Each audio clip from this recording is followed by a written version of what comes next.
Favorite color? Black, as in humor. Yeah, right. Okay.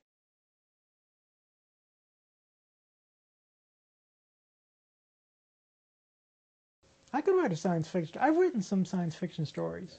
Yeah, I, I was raised on Twilight Zone like you. Twilight Zone was it was one of my formative. I had fun writing We Are a Billion Year Old Carbon because I set it in the 60s in Memphis, a time when I really wasn't aware, so I had to.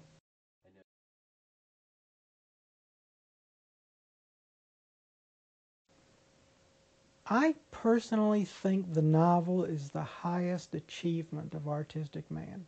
I do. I think it's the toughest to get right. I think it's important because it talks about your time, even if you're not talking about your time. As a cultural artifact, I think a novel is maybe our most important thing, maybe more so than sorry Rebecca, than a painting or a movie, sorry. I just do. But that's why I'm a bookseller, that's why I'm a writer.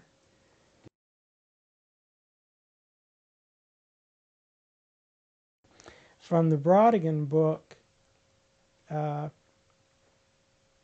hope a little spirit of Richard Brautigan himself, a little bit of his whimsy, and a little bit of belief in writing as a sort of sympathetic magic that one writer perhaps can pass on to another.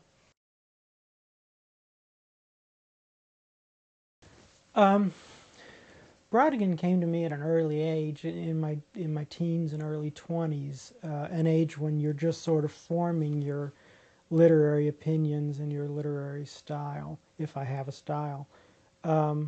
So I didn't set out to write a book and say I'm going to make this Brautigan-esque. That wasn't really my goal. So I didn't do any research. I relied on a knowledge of Brautigan that came from early in my life, and I didn't want to parody his style. So I didn't go back and read things to help me parody that style. I thought that I understood enough about his style that I could borrow without parody. I took the books out occasionally and flipped through them and looked at the photographs on the cover for inspiration, but I did not go back and research Brautigan to put in Brautigan facts.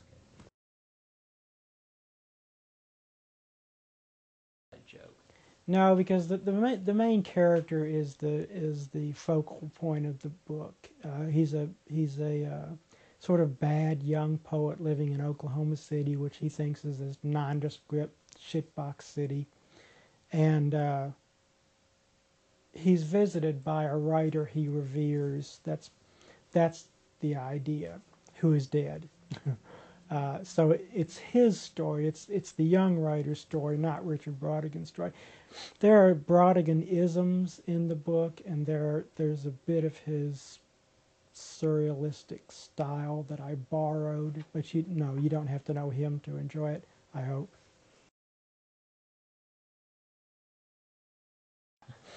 I'm picturing the ghost as Brautigan's sort of late career. He's seen a lot. He's been called a writer for his generation in the 60s for the hippies, but he has seen his popularity wane, and so he's a little saddened, and he's a little befuddled by why he's sent back to Earth and why he is sent to this poet in Oklahoma City, of all places. He learns, as the poet does, why the haunting.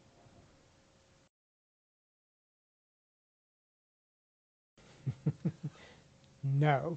There's my obvious answer. No. I think they make a joke, and he says, "You don't," something like, "You don't expect me to fish." Is that in the book? I think so. I think so. I think he makes that joke. A fan of Brautigan's. Yes, I'm a huge fan of Brautigan's. I consider him a writer who deserves to be rediscovered. Dickens, I can't even approach what Dickens does. I don't have, my stories are so unsweeping. They don't sweep.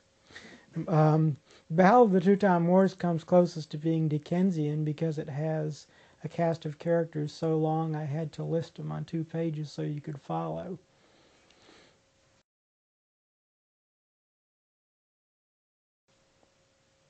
Yeah, I don't really. I think that I feel like every book is very different.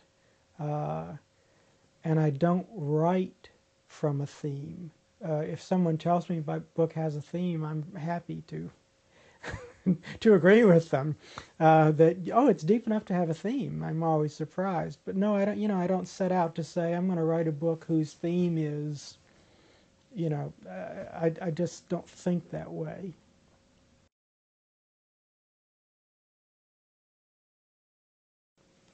Through the bookstore, definitely. Our bookstore website now has an ordering system wherein you can put a note at the bottom saying you want it inscribed or whatever. Yes.